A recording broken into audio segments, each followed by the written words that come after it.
really looking forward to this one. Just quickly run through the teams. Keighley will line up with Young at full-back, Graham, Crook, Story and Nagaro in the back five. Star half-backs of Chisholm and Gale. Up front, it's Santi, Keswick and Trout, Robson, Levy and Adebayo loose forward. A bench of Gale, Parker, Everett and Spence.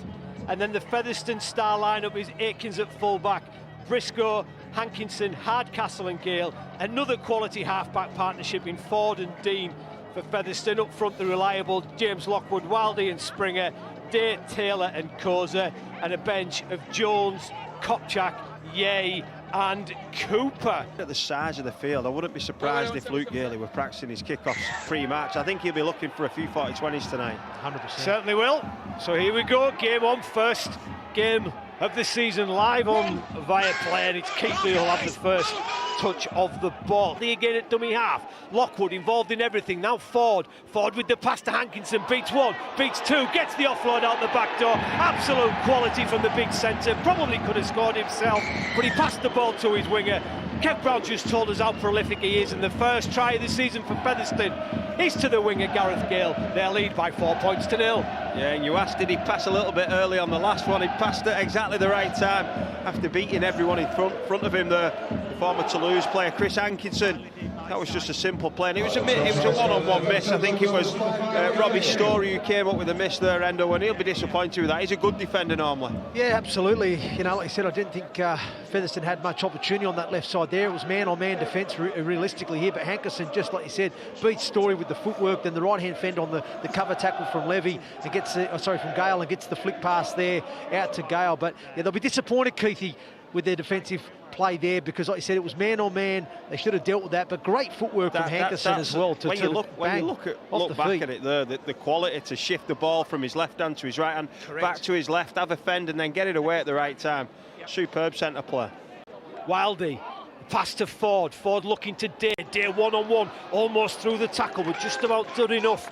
The Keighley defender, but again, Featherstone knocking on the door. Wildy down the short side, gets the pass away to Hankinson. Hankinson using that strength. 3 men are needed to bring him down. This will be the last one. Wildy's in there, gets the pass to Ford. Ford further wide it goes. Good angle from Riley Dean. Riley Dean stretches out, and again, Kev Brown alluded to those big levers that he's got. Got his arm free, reached the ball over. Second try of the game. It's Keighley 0, Featherstone 10. And you don't normally see this. You got two of the biggest half, but this is probably the biggest half-back pairing I've seen. There's a 6'4" and a 6'2". You know, and that he needed all them inches there, Riley Dean. But that's what always impressed me. He always seemed to, you know, get the ball away from his body whenever we was training at Warrington. He could offload the ball. He could reach out for the line. You know, his God-given talent is his wingspan, and on that occasion he showed his bravery to hit the line, Endo, but you know, a bit of skill to get it over the line too. They hold him short of the line. Wildy this time today, they've tried the skill, now they're trying the brute one force award, and he's got the ball down. How has Brad Day got that ball down? I didn't even see that coming. The referee backs to the back of the in goal. He points at the try. Brad Day somehow got the ball down. Keighley will be disappointed, but it's a third try of the evening. Keighley 0, Featherstone 16. Well, the referee was in a great spot, and I think, you know, he's the best man in the house to say he scored, but from our view it looked like Luke Gale threw everything, and Lewis Young looked like he was under the ball, but there must have been a gap, you know, off the back of a great charge by Gadwin Springer, laid the platform, and it's just Route 1 stuff this. He gets the ball off Wildy and runs straight at Gale, gets over the line, and yeah, I think he's turned, and the referee's seen the ball get down. We can't see, we'll see it from this angle, be a better one. He scores that through, I think. 22 metres away from the line. The pass is to Kopchak. Kopchak off the bench, big and strong. Can he muscle his way to the line? He's going to be held up just 1 metre away from the line.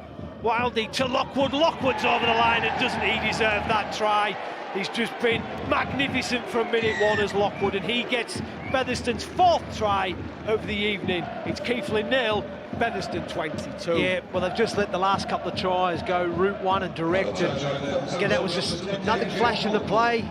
it was just Featherstone just keep knocking at the door, playing nice and direct, and it's just Lockwood with a one-off carry off the ruck. Looks like he's hobbling a little bit there. May have took a bit of a cork in the leg on the way down and scoring the try, but they just isolated a defender. They isolated Adebayo here one-on-one, and I think it's Aaron Levy, the back row, who just gets slightly ahead of the line, and that just leaves Adebayo exposed. But it's a good line for Lockwood. It's an outline. He gets on the outside shoulder of Adebayo, so it makes it a tough tackle, and obviously with Levy not in support, it becomes a one-on-one tackle you see here. They have now Ford on the front foot. He'll run the ball again, and he's inside the 20. This is the last one. Aikens back inside to Dean. Dean into a gap. Has he got support? Doesn't need support. Pushes away one, pushes away two. Second try of the evening for Riley Dean. 28 points to nil, Featherstone lead. It's been a masterclass in the first half from the Rovers, and 28 points to nil their lead. And I really like what the young half-back's done there. He's sat behind the back of the ruck. He saw some late retreats go into the open side, so he swung there down with Caleb Aikens, who's a very smart footballer, and they've come up with a play. But again, that long wingspan, he just makes it look so easy. He fends one off, he goes on the inside, and he just puts the gas on, changes the ball and fends Luke Gale off. It just makes it look so easy. He's silky, very silky player. And what's good as well, Hendo, he's played the full game on the right-hand side. He's scored that one on the left, hasn't he? Yeah, absolutely, and that's what, that's obviously the freedom that the head coach has given him. And Chisholm was the last man involved in that play. Back to Dean. Is Dean going to kick? He's going to run. Then he gets the pass away into the arms of Ford. Further wide it goes, onto that far side, the winger for the corner. Has he dived in the corner? Gareth Gale looks as if he's got his second try of the game, first in the second half, and Featherstone are going to increase their lead. It's Keighley 0, Featherstone 32. And I think, the tactic that we saw in the first half, Endo, where Ford dummied the kick and passed it for Riley Dean's try. Well, Riley Dean's returned the favour on this one. He puts the ball to his foot and he looks like he's going to kick it. And Luke Gale just folds in behind, and then he finds the pass. And it's just simple play. It's an offload by Yeh again. Yep. Great ball. And Gareth Gale, he's still got a fair bit to do, and it's a superb finish. Yeh to the right. He's going to come back to Dean. Back against the grain comes the centre, Hardcastle, and he looks to skip away from a couple of defenders. Young's underneath the ball, and he puts him to the floor, but again, it's just constant attack as he goes. Yeah, he tries to spin out the tackle, and he's managed to spin out the tackle. He's managed to get the ball down, and the big man, already a crowd favourite for those Featherstone fans behind the goal. He gets the try. It's Keighley 0, Featherstone 36. Well, James Lockwood deserves a try in the first half, and Hendo, he more than deserves a try in this second half. But just the way that they've been playing when the sin bin came, I think it was was it Dan Parker or it was Toby Everett who went off. They just went after that middle. It was a couple of charges. Even Hardcastle came back against the middle, and then the fourth occasion, the man who's not been put down all the second half rolls out the tackle, the attempted tackle from Adebayo, and scores the try. Thought better of it. This is the last one, and again they'll go down the short side. Big dummy from the centre. Hardcastle, both hook, line and sinker by the Keighley defence, and a little bit too easy for my liking. But Hardcastle will say thank you very much. He'll score the try. Keighley 0, Featherstone 42. Hendo. Yeah, and it's just come through the speed of play the ball again. Yeah, Featherstone are just bending the line back. They're getting the ruck speed, the control around that ruck area.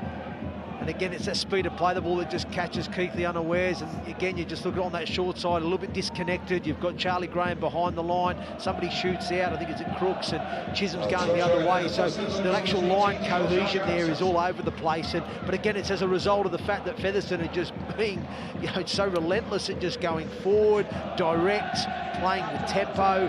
And then, that's what happens. That defensive line is all over the place.